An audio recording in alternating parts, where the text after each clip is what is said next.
never rests. Careless in the sky. What a thrilling time to be alive. What's up, everybody? Georgia has just fallen, lost its second game of the season to Ole Miss, 28-10. It was a whipping. It was an absolute whipping. Ole Miss fell down 7-0 and then controlled the game 28-3 from there on out. It was what it was, and Rusty and I are going to get into it, and I'm not going to really pull any punches on it at all. I mean, we're going to have to get into it, as best as we can here afterward. Before we do, listen. This show is presented by our guys over at Bulldog Snacks. We love Bulldog Snacks. They're awesome. They're the official snack of Georgia, the University of Georgia, and the Classic City Collective. And right now, man, the deals are on over at Bulldog Snacks. Just go over to BulldogSnacks.com. Bulldog bars, Bulldog cookies. They're tremendous. We love them. They taste amazing. And listen, all you got to do is run on over there, get your packs, and that money, the revenue generated from there goes to benefit the Classic City Collective and the Georgia student athletes. And that's what they're here for. So go check them out, get some food in the process, get some good stuff in the process for your tailgate, for your game, because Georgia's got 3 home games coming up after being on the road for a while. But Rusty, disappointing result tonight, not one that Georgia gets to experience very often, 28-10, and they got whipped. It's been a while. I've tried to think back the last time. I think the last time I've seen Georgia whipped like this, and it was different. The last time I saw Georgia get whipped like this, I think was LSU 2019, or if that was 2018 in Baton Rouge, where they got pummeled down there. And that was kind of Joe Burrow's coming out party, so it was kind of an air attack that got Georgia there. But they got whipped, man. They got whipped up front, and people got different type reactions to this. I think offensively it started up front. Georgia gave up 5 sacks, 9 tackles for loss. They just never really got it going up front, man. And credit Ole Miss, because Ole Miss was able to do that really without bringing any extra. They beat Georgia up front with their front 4. And there was nothing doing for Georgia. There's going to be more about it. There's going to be more things to talk about. But the rushing, I can't figure out why Georgia cannot run the football. They average 1.8 yards a carry, and take away 2 of those chunk plays, they average 1.1 yard a carry today. And Ole Miss didn't stack the box. They could not block the front 4. And I don't know where it is. There's going to be a lot of discussion this week. And when you start breaking down things, man, Georgia cannot run the football. I don't understand it. Yeah, and right now, I think a lot of it, Rusty, just has to do with the health of the offensive line. I mean, you look over, I saw somebody talking about how they were experimenting on the offensive line. No, they weren't experimenting. They were putting guys in there that they felt could give them a few snaps and maybe get out of there. It was musical chairs, and they played a lot of different guys. And it seemed like, I didn't see Tate Ratledge in there for a while. I don't know if he ever came back after kind of getting dinged up early in the game, but he was struggling. Micah Morris didn't play at all. Drew Bobo was in there struggling at right guard, a position he has never played in the game. You had Xavier Truss moving all over the place. I mean, I think that's probably got a lot to do with it.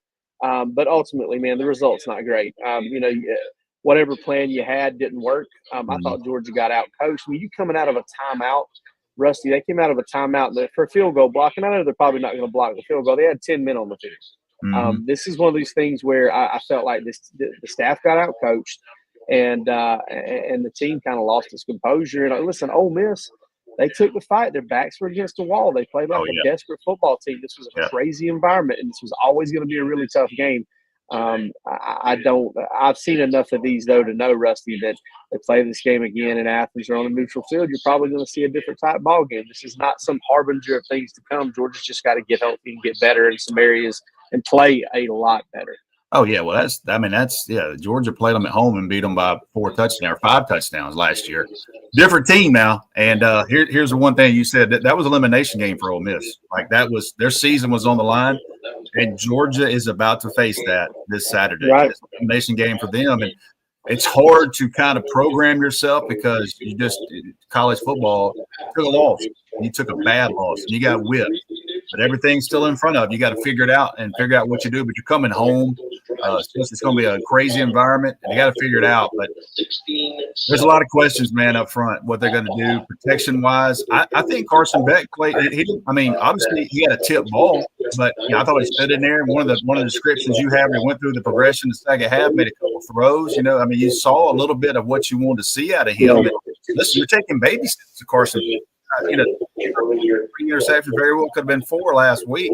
We had a tip ball for an interception on a 4th and 10 where they had to go for it.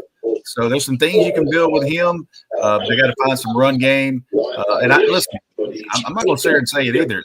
Ole Miss is a damn good football team. So you better give them some credit too. When everybody starts talking about what Georgia don't have, Ole Miss has got it.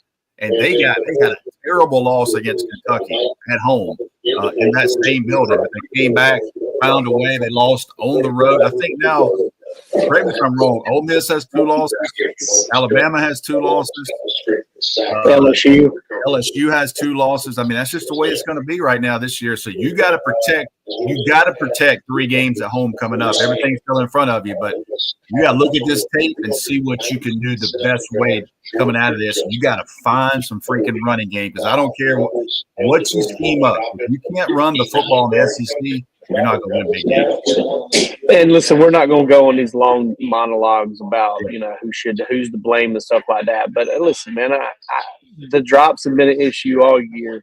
The turnovers, kind of got a little bit fixed. And I didn't think they played, so much scared for Carson Beck. I mean, hell, man, you were talking about the rushing yards earlier. I mean, Rusty, if you look at the rushing yards, the sack-adjusted rushing yards, I mean, Georgia ran for 99 yards without sacks. They ran for 3.5 yards a carry without sacks today, which is, it's not good. It's not, that's nothing special or anything like that. But I mean, Carson Beck had a tough time kind of getting it going. He was, in some ways coming into this game talking about him being the problem, the struggle for Georgia. I don't think he was a big part of the problem. They got whipped up front.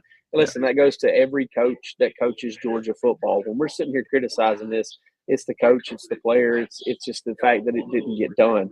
Yeah. But I think you look at a game like this, and I saw Georgia go into Auburn around this time of year, 2017. I remember the things said about that game. There's no way. There's no way Georgia could ever beat Auburn if they played them again. And not when they beat them by 21 points when they played them again. So it's one of those things. It's like, listen, Georgia did not play well on the road tonight for the second time this year, or really the third time this year, and they've only lost 2 of those 3.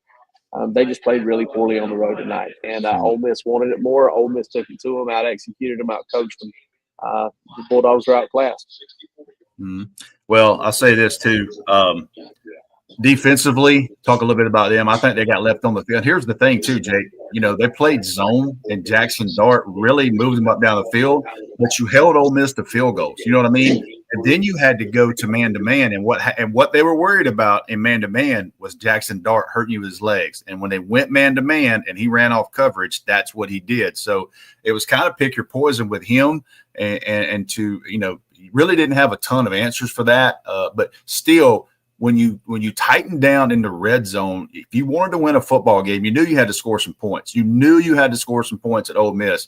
I think they have 5 field goals in this game, Ole Miss. Yeah, I mean, that's a win for the defense. And can they play better? Can they find some pressures? They got to find some pressures. Played a damn good quarterback tonight.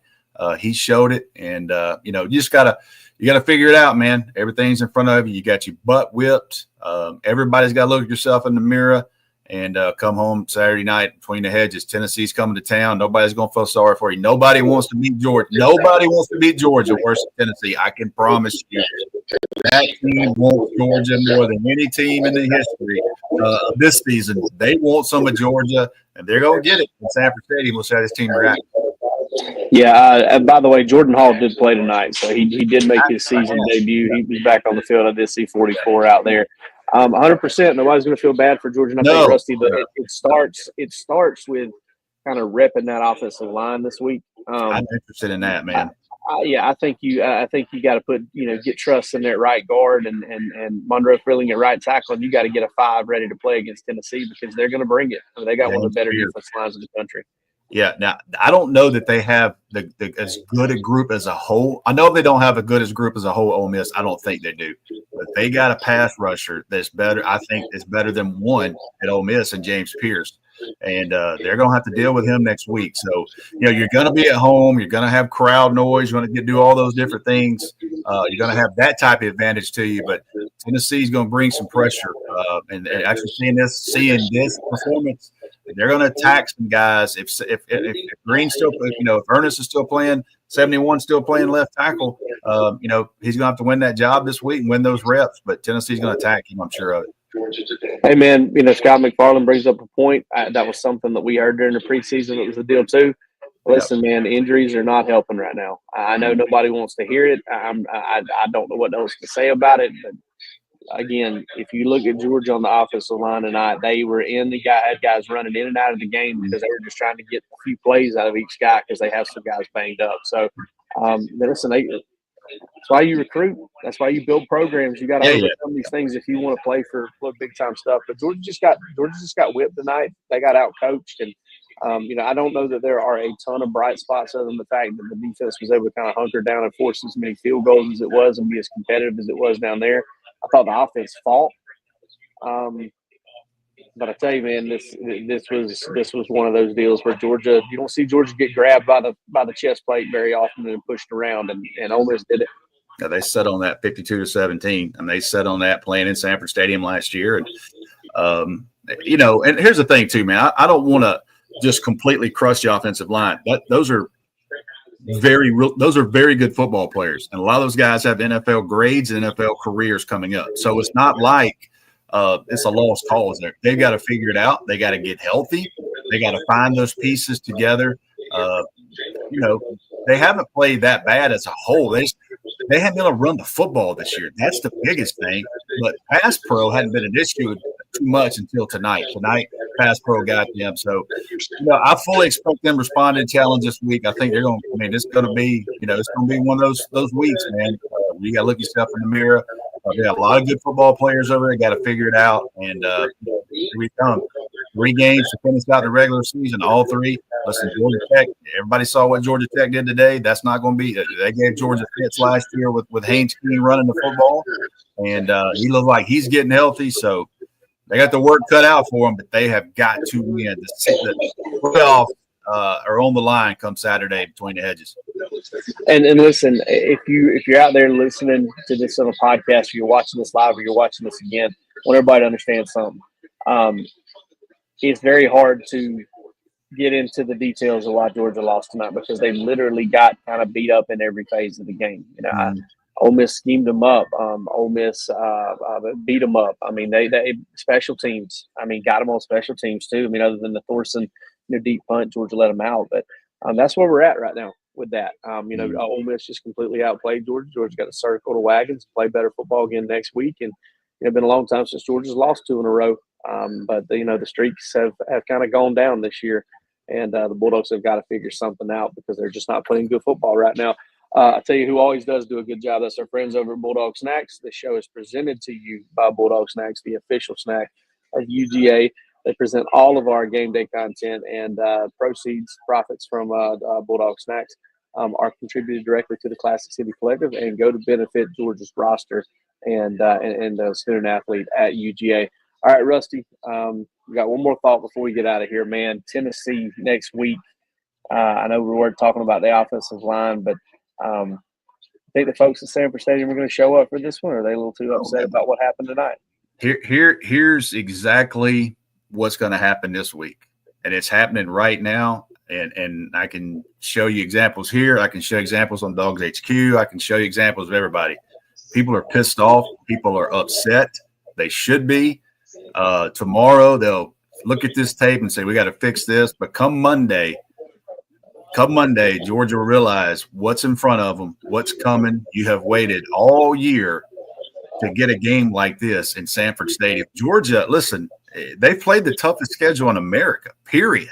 They have played the toughest schedule in the country, another road game. Now they get to come home. What can they do to finish this thing? That place, Sanford Stadium, that stadium is rocking.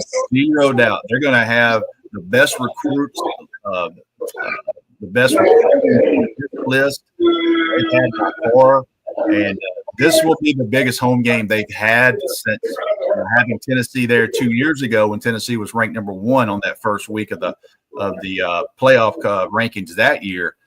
Sanford Stadium, Georgia Bulldog fans, they'll be ready to go. It's just hard to get yourself programmed. If you're 7-2, you're done. You're looking at the Outback Bowl, or you're looking at the Gator Bowl, and that's not the goals at Georgia. They're 7-2. Everything's in front of them. Alabama and LSU are both 6-2, and they're starting an elimination game right now. The loser of this game tonight is out. Georgia and Tennessee next week will be kicking off around the same time, and the exact same thing will be on the table. This time, Georgia's at home. We'll see if they get fixed, but I expect that to be a crazy. Yep, me too, man. We'll be back with you post game. We'll be back with you tomorrow night to further unpack what we saw tonight. But Georgia, short end, first team they've lost to and since 2020, other than Alabama, and it's Ole Miss. Dogs lose the second game of the season. We'll keep you updated on where things stand.